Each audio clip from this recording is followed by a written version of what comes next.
এগৰাকী পত্নীৰ বাবে তেওঁৰ স্বামীয়েই হ'ল সমগ্ৰ পৃথিৱীখন।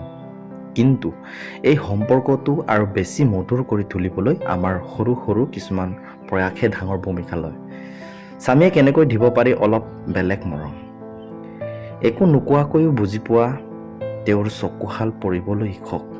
কেতিয়াবা তেওঁৰ ভাগৰুৱা মুখখন দেখিলেই বিনা কাৰণতে অলপ হাঁহিমুখেৰে চাহ একাপ দিয়ক। চাব তেওঁ সকলো কষ্ট নিমিষতে আঁতৰিব। সৰু সৰু কথাৰ গুৰুত্ব। তেওঁৰ পচন্দৰ অপচন্দৰ গুৰুত্ব দিয়ক। তেওঁৰ সৰু সফলতা এটাতো আপুনি আটাইতকৈ বেছি আনন্দিত হওক। নিৰাপত্তাৰ অনুভৱ। তেওঁক বুজাই দিয়ক যে পৰিস্থিতি যিয়েই নহওক আপুনি সদায় তেওঁৰ চাহত থিয় দি আছে। এই বিশ্বাসটোৱে এজন পুৰুষক বহুত শক্তিশালী কৰে। অভিমান নহয়, মৰম। ভুল হ'লে খং নকৰি মৰমেৰে বুজাই কওক। খংটোতকৈ মৰমে মানুহক সোনকালে সলনি কৰিব পাৰে। মনত ৰাখিব, এজনী পত্নী তেতিয়াহে সুখী হয় যেতিয়া তেওঁৰ স্বামীৰ চকুৱে মুখে সন্তুষ্টি থাকে। আপুনি তেওঁক যিমান মৰম আৰু সন্মান দিব তাৰ দুগুণ মৰম আপুনি উভতি পাব।